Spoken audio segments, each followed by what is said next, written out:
Bonsoir tout le monde. Pourquoi êtes-vous ici? C'est ce que je me disais. On est ici pour un bon spectacle, mais on est ici aussi pour fêter la fête des Patriotes. Et on est ici pour mettre le cap sur l'indépendance. Alors ce soir, nous lançons un mouvement citoyen permanent qui va travailler à l'indépendance jusqu'à ce qu'on arrive à la victoire.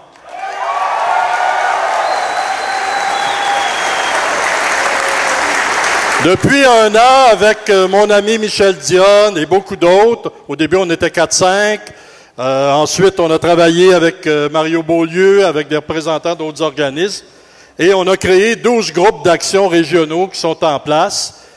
Et actuellement, le réseau Cap sur l'indépendance regroupe 20 organismes que je vais nommer rapidement. Alors je vous les nomme. Les Aînés pour la souveraineté, le Comité indépendantiste du Cégep du Vieux-Montréal. Ceux qui sont dans la salle, allez-y. Le Comité souverainiste de l'UQAM. Le Conseil de la souveraineté du Québec. Les Intellectuels pour la souveraineté. Les Jeunes patriotes du Québec. La Ligue d'action nationale. Le Collectif Libre Marcheur. Le Mouvement souverainiste du Québec.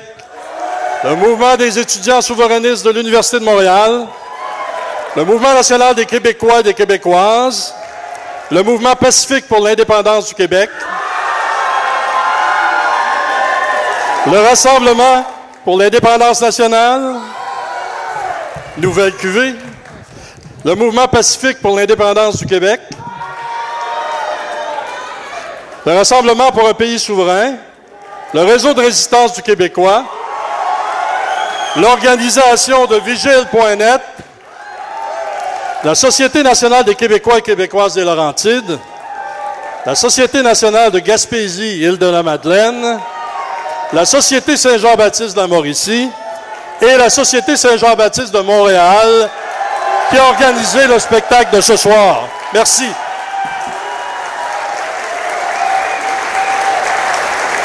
Vous avez vu plusieurs jeunes sur la scène, sur la scène, tellement que je me suis demandé si un sexagénaire allait pas se sentir un petit peu mal à l'aise, mais ça va. Là, je me sens mieux, là. Et la moitié de nos organisations dans le réseau, vous l'aurez remarqué, sont des jeunes. Ce sont des mouvements qui ont été créés par les jeunes, qui sont gérés par les jeunes et qui vont animer fortement ce mouvement.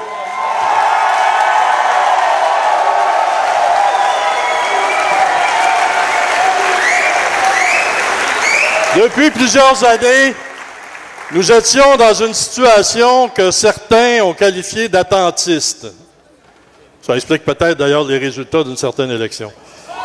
Mais n'ayons pas peur des mots. On a vécu une période où on assistait à une certaine démobilisation. Les différents mouvements et partis politiques souverainistes organisaient des événements. Mais depuis 1995, depuis le dernier référendum, il n'y a jamais eu une campagne d'ensemble permanente et déterminée comme celle que nous allons faire.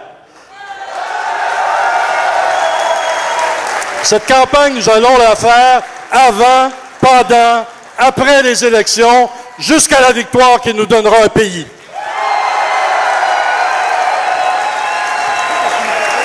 Dans cette campagne, nous allons utiliser tous les moyens pacifiques pour faire augmenter l'appui à l'indépendance dans la population. Réseaux sociaux, messages Internet, ligues ouvertes, des tournées dans les régions qui vont commencer en septembre, des débats médias dans les institutions d'enseignement. En un mot, des débats de citoyen à citoyen. Il faut se parler pour franchir le court laps de vote qui va nous amener à l'indépendance. Parce que l'indépendance, c'est pas une question partisane. L'indépendance, c'est l'affaire du peuple. Ça doit être le projet d'un peuple. C'est un projet que nous devons faire partager à nos concitoyens. Bien sûr, les partis politiques ont un rôle à jouer là-dedans, mais on sait très bien qu'ils travaillent dans le régime. Nous n'avons qu'une idée en tête, qui est l'indépendance du Québec. Alors, bien sûr, moi, j'ai un fantasme à la prochaine élection du Québec, le Parti québécois au pouvoir, Québec solidaire et le Parti indépendantiste dans l'opposition, et aucun député fédéraliste à l'Assemblée nationale. Mais on va y arriver si les gens comprennent la nécessité de l'indépendance.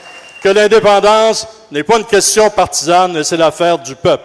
C'est une question de démocratie, de responsabilité, de liberté pour nous donner les clés de notre avenir.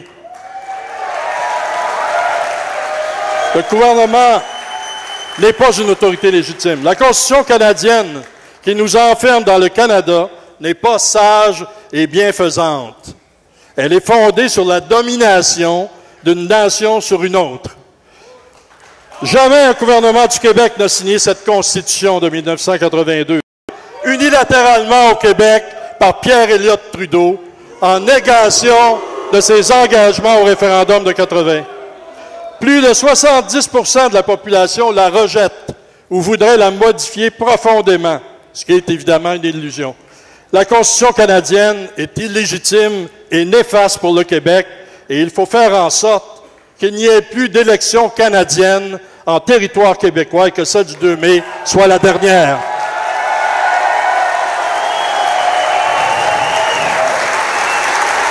Sommes-nous vraiment libres et responsables lorsque nous continuons d'envoyer 50 milliards de taxes et d'impôts par année à Ottawa? Sommes-nous si riches pour les confier à Ottawa comme une espèce de tribut, de rançon, qui sera dépensée par un gouvernement élu par une autre nation, dans le cadre d'une constitution illégitime qui nous a été imposée, et 50 milliards qui sera dépensé en armement dans des politiques rétrogrades contre l'environnement, pour la loi et l'ordre, à l'encontre de nos besoins, de nos valeurs et de nos espoirs.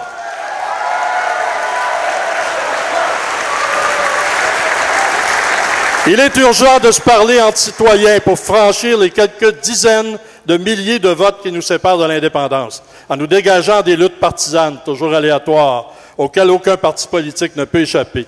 L'indépendance du Québec, pour se constituer sur une base solide et durable, doit s'appuyer sur des citoyens engagés, comme disait Daniel Boucher, des gros laboureux, des joueurs de menterie, agissant comme acteurs incontournables. L'indépendance du Québec est nécessaire, urgente et réalisable, et elle ne dépend que de nous, de notre volonté majoritaire. Cette année, mes amis, l'espoir change de camp. Venez travailler avec nous.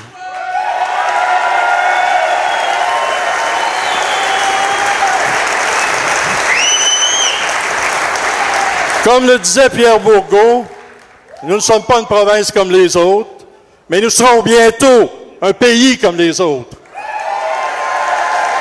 Libre de ses choix, responsable de son avenir, présent au monde, fini l'opposition, la minorisation, l'assimilation dans le Canada. 250 ans de résistance, c'est trop long.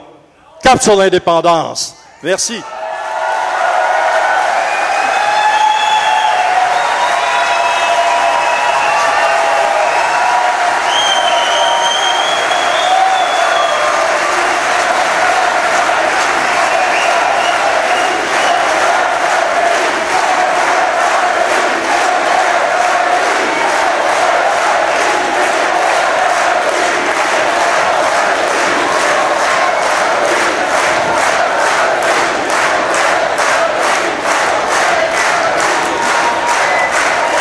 Merci.